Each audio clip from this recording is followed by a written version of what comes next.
오늘 하나님께서 우리에게 주시는 말씀은 히브리서 이사야서 27장 12절로 13절의 말씀입니다. 한 절씩 하나님의 말씀 봉독하고 또 상고하도록 하겠습니다. 12절 말씀.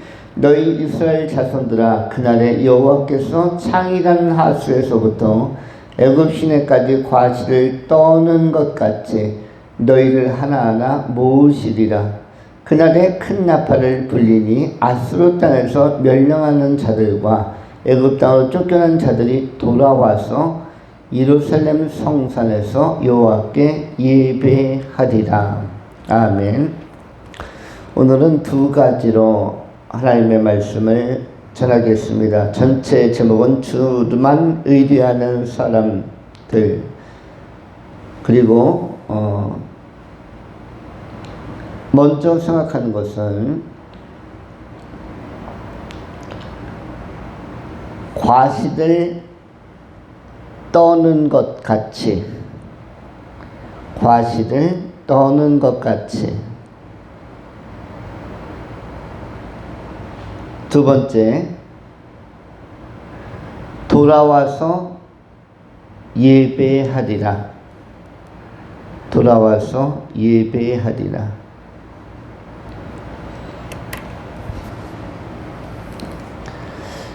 이사야서 27장 전체의 배경은 바벨론 포로로부터 70여 년간 구속되었던, 속박되었던, 압제되었던 이스라엘 백성들, 유다의 백성들이 포로 귀환의 대여정의 희망찬 약속을 경험하고 다시금 이스라엘 민족을 형성하리라는 이런 귀환과 회복에 관한 메시지를 담고 있는 것입니다. 그리고 이전에 하나님께서 보존하셨던 포도원과 같은 이스라엘보다 더 견고하고 새 약속과 언약을 가진 미래적 이스라엘이 세워질 것이다. 그리고 결국 메시아가 오시는 희망의 공동체로 이 새 포도원이 형성될 것이다 라고 비전을 제시하는 예언적인 메시지이기도 합니다. 그러면서 오늘 12절에서 하나님께서는 이스라엘 백성들에게 선언합니다. 너희 이스라엘 자손들아, 그날에 여호와께서 창일하는 하수에서부터 애굽 시내까지 과실을 떠는 것 같이 너희를 하나하나 모으시리라. 이렇게 말씀하셨습니다. 먼저 생각하는 것은 과실을 떠는 것 같이입니다. 여러분, 과실을 떤다라는 게 무슨 뜻이죠? 과실을 떤다, 떠는 것 같이. 이 표현은 흔히 볼 수 있는 표현이 아닙니다. 그러면 떠는 것이 뭘까요? 떠는 것이 과연 무엇일까? 이 히브리어 원문에는 하바트라는 단어로 이 떠는 것 이라는 단어가 표현되어 있습니다. 하바트는 어떤 것이냐면, 여러분들이 포도송이라든지 아니면 복숭아라든지 어디에서 사오면 바로 먹지 않고 물에다 씻으면서 그 가운데서 상한 것이나 또는 쪼개진 것이나 썩은 것이나 곰팡이 난 부분은 도려내거나 그것을 제거해 버리는 것, 이른바 떨어내다, 이른바 떨쳐내다, 이른바 제거해내다.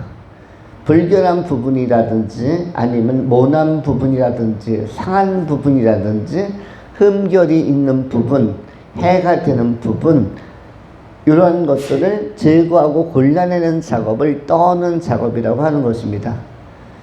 과수원을 경영하는 분들이 이제 시장의 상품을 내다 팔기 위해서는 사과든 복숭아든 배든 포도든 자두든 선별하는 작업을 갖습니다. 선별할 때에는 과일을 딸 때는 임의로 막 따지만은 그 상품별로 분류할 때는 그 사이즈에 맞게 큰 대품과 중품과 하품 그리고 온전한 것과 모난 것들을 구별합니다.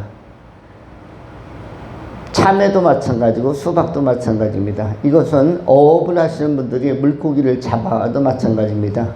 바다에 나가서 그물을 던져서 또는 어떤 낚시를 통해서 물고기를 많이 잡아옵니다. 특별히 투망으로 그물로 해저에 설치해서 수천 마리, 수만 마리의 물고기를 잡을 때는 다양한 물고기가 거기에 걸려서 들어옵니다. 그러면은 거기에 참치가 걸릴 수도 있고 고등어가 걸릴 수도 있고 그런가 하면 쥐치라는 것이 걸리기도 합니다. 이른바 한국에서는 쥐고기라는 그 오징어유 또는 어떤 대구포와 비슷하게 쥐치로 알려져서 상품화된 그리고 한때 호응을 많이 얻었던 이런 물고기는 어부들에게 있어서는 굉장히 기분 나쁜 물고기, 잡고 싶지 않은 물고기. 왜냐하면 크지도 않고 맛도 별로 없는, 그래서 한참 끌어올렸는데 그것만 가득하면은 기분 나빠서 다 갖다 버리는 그런 그 생선의 종류가 쥐치였습니다. 그런데 기대했던 고가의 뭐 참치나 고등어나 뭐 이런 것들은 잘 안 낚여 올리고 뭐 조기라든지 이런 것이 아니라 그 쥐치만 올려올 때는 굉장히 기분이 나빴는데, 이때 어부들은 또 선원들과 거기에 그 어로 작업을 같이 했던 직원들은 이 쥐치 같은 또 불가사리 같은 당장 상품하거나 바로 어시장, 수산시장에 가서 팔기 어려운 것들은 떨어냅니다. 하나하나 제거해내고, 그러다 나중에 이 쥐치 같은 물고기가 너무 많이 올라오니까 그것을 갖다가 버리기도 뭐해서 그냥 또 한쪽에다 몰아놓으면 썩고 해서 그걸 말려서 조미한 것이 상품화 시켰는데, 그것이 많은 분들의 호응을 얻어서 그것이 이른바 요즘에 쥐포라는 것으로 나와 있는 것이죠. 근데 그 쥐포와 쥐치가 인기가 좋아지니까 요즘에는 거기에다 밀가루 섞어서 대충 만든 가짜 쥐포라는 것도 많이 나온 것입니다. 그런데 정통 쥐포는 원래 쥐치로부터 나온 건데, 이거는 생쥐를 포말린 게 아니라 생쥐나 들쥐 잡아서 껍질 벗기고 살만 벗겨서 조미한 게 아니라 물고기 종류인데, 그런데 맛이 없는 물고기, 그리고 살이 많지도 않은 물고기, 그래서 상품 가치는 떨어지는 것이 쥐치였는데, 어쨌든 그것이 조미되어서 요즘 건어물 시장에서는 많이 팔리고 있는 것이 되기도 합니다. 불가사리 같은 것은 특별히 이것은 먹을 수도 없고 쓸모가 없어서 어업에 종사하는 분들에게 있어서는 아주 기분이 나쁜 그러한 유해한 그런 종류의 해산물로 여겨지는 것입니다. 이런 것들을 제거하고 좋은 것들만 골라내는 것, 이것이 어떤 작업이다? 떠는 작업, 바로 하바트 작업이라고 하는 것입니다.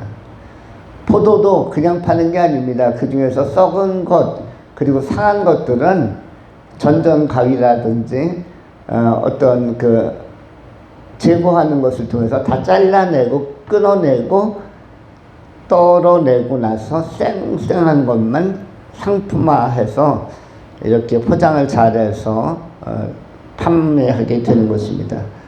근데 본문에서도 과실을 떠는 것 같이, 하바트 하는 것 같이라고 하는 것은 하나님께서 한 사람 한 사람들을 다 살펴보겠다는 것입니다. 어디에서부터? 하수에서부터 애굽 시내까지. 하수에서부터 애굽 시내까지. 이것은 뭐냐면 포로로 끌려갔던 광활한 지역에 거하는 사람들 하나하나를 다 살펴보겠다는 것입니다. 예를 들어서 부산에서부터 저 파주까지 또는 부산에서부터 저 함경도까지에 있는 모든 사람들을 한 명 한 명 다 점검해 보는 것처럼 하나님께서도 이스라엘 이쪽 끝에서 저쪽 끝까지 또 나일강 이쪽 끝에서부터 또 바벨론 저 끝까지 하나하나를 다 떠는 작업을 하시겠다는 것입니다. 검증해서 아니면 버리고 진짜는 중심이 좋고 하나님을 경외하는 마음이 있으면 구별해서 선별해서 데리고 오겠다라고 말씀하는 것입니다. 어떻게 보면 우리 인생도 떠는 과정, 이 하바트의 과정 안에 있는 것입니다. 우리 하나님은 어떤 하나님이신가? 우리 하나님은 판결하신 하나님이요, 검증하신 하나님이요, 테스트하는 하나님이십니다. 결국 천국도 바로 떠는 작업을 통해서 들어가는 나라입니다. 알곡과 쭉정이를 구별하는 과정이 있습니다.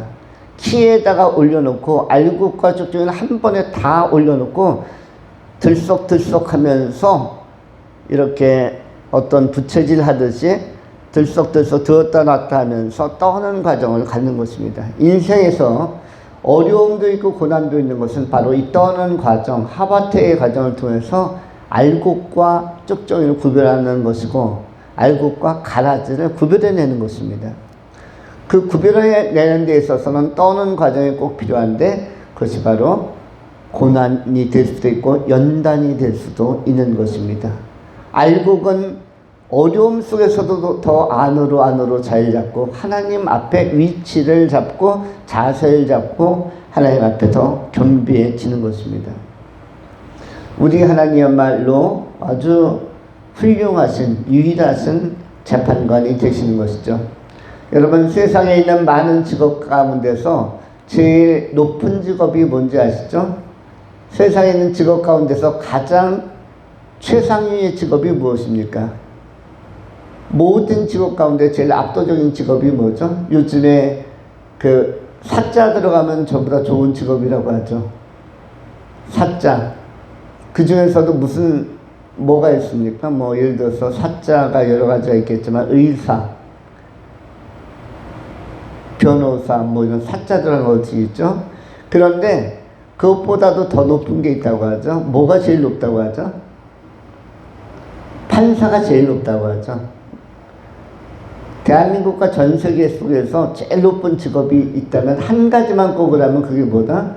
판사, 검사도 아니고 변호사도 아니고 목사도 아니고 뭐라고 합니까? 판사. 왜 판사라고 하죠? 법정에 들어가면 다 착석하고 앉았다가 판사가 들어오면 전체가 기립을 합니다. 기립을 해서 마치 학교에서 선생님 들어오면 차려 종이 타듯이 판사가 들어오면은 뭘 하고 시작하죠? 인사를 하고 시작합니다. 그래서 모든 직업과 직종 가운데 인사받고 이 업무를 시작하는 것은 판사밖에 없다고 합니다. 인사를 그 전 회중이 재판을 보러 온 사람이나 아니면 재판의 당사자들이나 거기에 있는 변호사나 뭐 검사나 피의자나 관계없이 방청객이나 전체가 기립해서 누구에게 인사를 합니까? 판사에게. 왜냐하면 판사에게는 언권이 있고 결정권이 있기 때문에 판사에게 신뢰를 보내면서 공정하고 의로운 판결을 해주십시오 하는 의미에서 또한 그 판결의 판단을 받아들이겠습니다라는 수용의 겸허한 자세를 표현하기 위해서 목례에서 차렷 경례를 하는 것입니다. 그런데 모든 직종 가운데 이러한 직종은 없다고 합니다. 판사 이외에는 없다고 합니다. 전 세계에서 판사만이 전체 회중의 인사를 받는다고 합니다.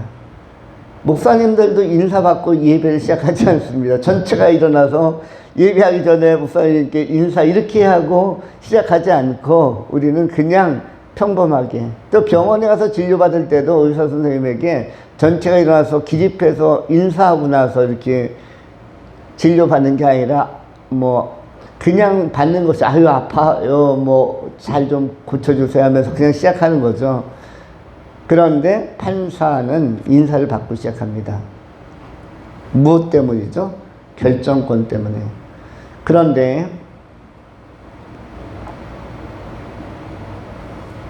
판사는 법리에 의해서 그 판결을 풀어가고, 하나님은 무엇에 의하여? 말씀에 의해서 풀어가는 것이죠. 근데 인간이 법리에 의해서 풀어가거나 법을 적용하는 것은 오류가 많기 때문에 1심, 2심, 3심이 있고 대법원까지 가는 것입니다. 항소도 하기도 하고 상고를 하기도 하고, 인간의 판단은 몸하기 때문에 그렇게 존중받지만 오류가 생길 수 있기 때문입니다. 그러나 하나님은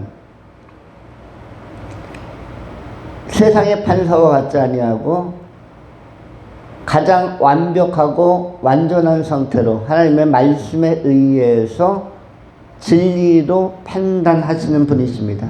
그 전능하신 하나님께서 떠는 것 같이 하바트로서 인간 한 명 한 명을 그 중심이 하나님 앞에 바르게 서 있는지 반듯한지, 달리 표현하면 예수 그리스도의 보혈로 말미암아 죄 사함 받은 사람들로 사는지 거듭난 사람들로 사는지, 죄의 문제가 하나하나 해결되어져 있는지 없는지, 이것을 분별하면서 사람을 세우고 사람을 선택하고 사람을 살려가는 것입니다.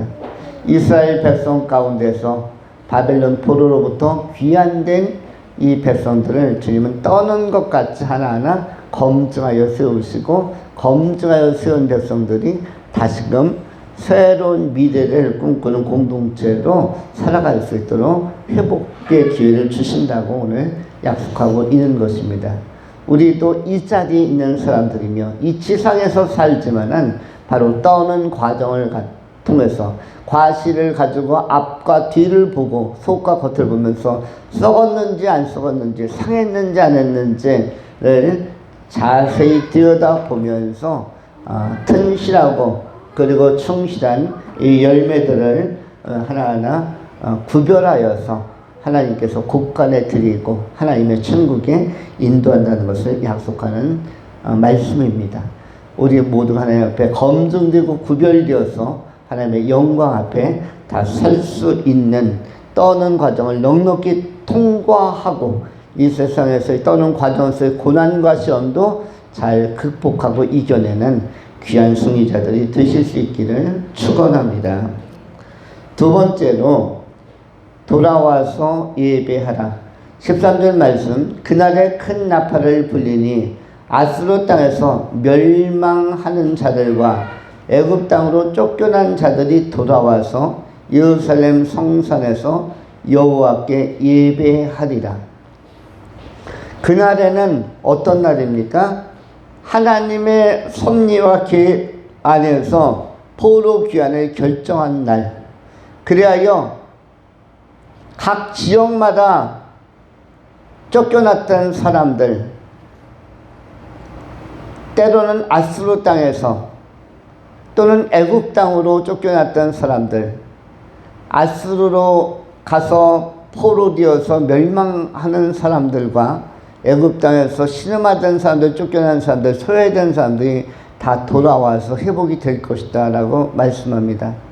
어떻게 보면 이 땅을 살아가는 성도의 삶도 역시 우리가 높은 지위도 아니고 우리를 알아주는 사람도 많지 않고, 어떻게 보면 성공자 같지 아니하는 너무나 평범하고 소박한 삶을 삶에도 불구하고, 우리와 같은 동시대를 사는 사람들 가운데 명성 있는 사람들도 많고 명망 있는 자들도 굉장히 많겠거니와, 유명한 사람들도 많고 또 굉장히 인기가 좋은 사람도 있겠거니와, 우리는 그야말로 하늘의 미랄과 같이 아주 조용하게 평범하게 살아가는 아주 순한 양과 같고 조용한 양과 같고 무명의 그리스도인들과도 같습니다.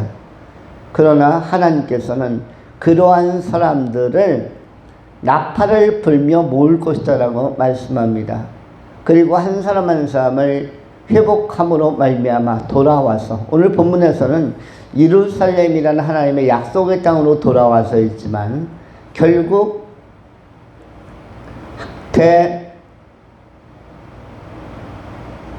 대제사장이 되시며 대재판관이 되시며 또 만유의 구원자 창조자가 되신 우리 하나님께서는 하나님의 거룩한 성산으로, 예루살렘 성산으로, 이 성산이라는 것은 거룩한 산인데 하나님의 약속이 있는 땅, 약속이 있는 자리로 다 불러 모아서 여호와 하나님께 예배하는 역사를 이루겠다고 말씀합니다.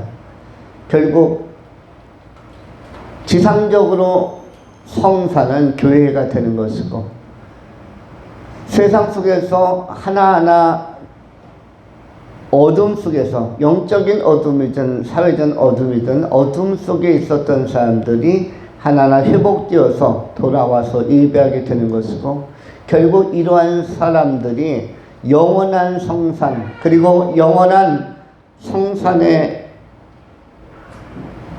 처소인 새 예루살렘에 들어가서 하나님 앞에 영광 올려드리는 그런 약속의 기업, 또 영원한 승리자로서의 삶을 살아가는 것을 이사야서 27장은 그 비전으로 제시하고 있는 것입니다.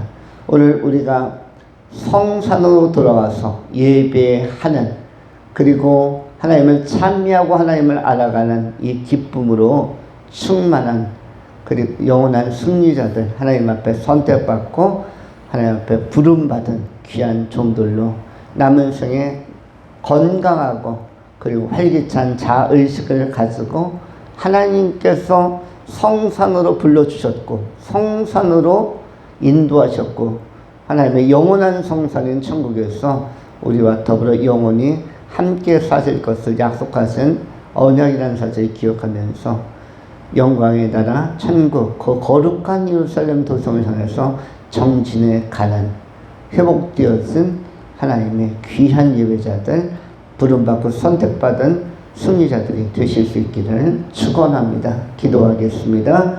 존귀하신 하나님 감사합니다. 오늘 복이 있는 날 행복한 주일 오후 예배자로 세워주심을 감사합니다. 진리의 말씀 안에서 떠는 자와 같이 구별되고 또 인생을 살면서 떨어내는 과정으로서 우리 안에 죄도 떨어내고 어두운 사고도 떨어내고 우리 안에 불유쾌한 기억들이나 감정도 떨어내고 편견도 없이 사심도 없이 균형 잡힌 시각과 또 사고를 가지고 하나님을 바라보고 믿음의 눈을 가지고 미래를 바라보며 동시에 말씀으로만 살아가고 말씀의 토대와 기반 위에서만 살아가는, 말씀 안에서 아름답고 말씀 안에서 풍성한 열매를 맺어가는 검증되어진 하나님의 사람들로 서게 하시고 또 지상의 삶을 살게 하여 주시옵소서. 이 인생의 순례자의 여정, 필그림의 여정을 다 마치고 천국 영원한 하나님 나라에 들어갈 때 하나님께서 기뻐 맞아주시고 영생하신 하나님을 높이며 예배하는 자로 세우실 것을 믿사오며 감사드리오며 그 주 예수 그리스도의 이름으로 기도하옵나이다. 아멘.